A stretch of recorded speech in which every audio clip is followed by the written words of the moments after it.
الف لام میم رکوع نمبر 3 کا ترجمہ آج سماعت فرمائیں اور تھوڑا سا ٹائم نکال کے ایک رکوع سن لیں اور آگے شیئر بھی کر دیں۔ زمین کی ساری چیزیں پیدا کیں، پھر اوپر کی طرف توجہ فرمائی اور 7 آسمان استوار کیے، اور وہ ہر چیز کا علم رکھنے والا ہے۔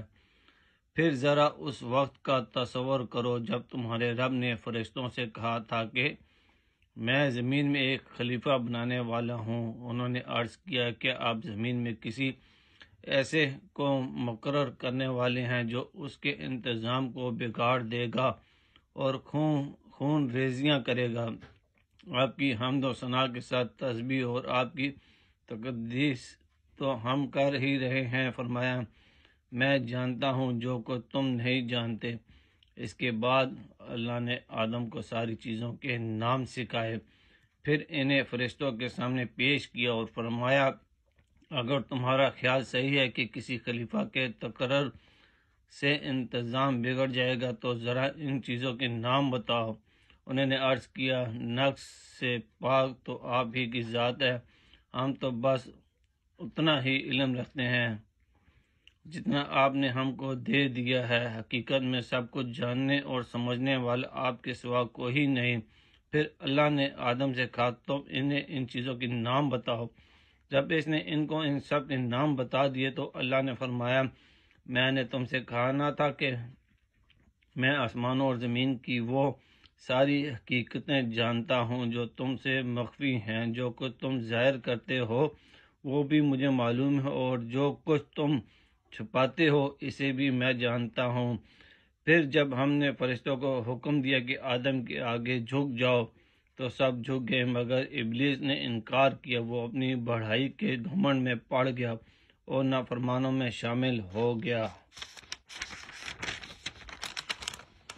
پھر ہم نے آدم سے کہا کہ تم اور تمہاری بیوی دونوں جنت میں رہو اور یہاں بفراغت جو چاہو کھاؤ، مگر اس درخت کا رخ نہ کرنا ورنہ ظالموں میں شمار ہو گئے۔ آخر کار شیطان نے ان دونوں کو اس درخت کی ترغیب دے کر ہمارے حکم کی پیروی سے ہٹا دیا اور انہیں اس حالت سے نکلوا کر چھوڑا جس میں وہ تھے۔ ہم نے حکم دیا کہ اب تم سب یہاں سے اتر جاؤ، تم ایک دوسرے کے دشمن ہو اور تمہیں ایک خاص وقت تک زمین میں ٹھہرانا اور وہیں گزر بسر کرنا ہے۔ اس وقت آدم نے اپنے رب سے چند کلمات سیکھ کر توبہ کی، جس کو اس کے رب نے قبول کر لیا کیونکہ وہ بڑا معاف کرنے والا اور رحم فرمانے والا ہے۔ ہم نے کہا تم سب یہاں سے اتر جاؤ، پھر جو میری طرف سے کوئی ہدایت تمہارے پاس پہنچے تو جو لوگ میری اس ہدایت کی پیروی کریں گے ان کے لیے کسی خوف اور رنج کا موقع نہ ہوگا، اور جو اس کو قبول کرنے سے انکار کریں گے اور ہماری آیات کو جھٹلائیں گے وہ آگ میں جانے والے ہیں جہاں وہ ہمیشہ رہیں گے۔ ذرا خیال کرو میری اس نعمت کا جو میں نے تم کو عطا کی تھی، میرے ساتھ تمہارا جو عہد تھا اسے تم پورا کرو۔ تم میرا جو عہد تمہارے ساتھ تھا اسے میں پورا کروں، اور مجھ ہی سے تم ڈرو، اور میں نے جو کتاب بھیجی ہے اس پر ایمان لاؤ۔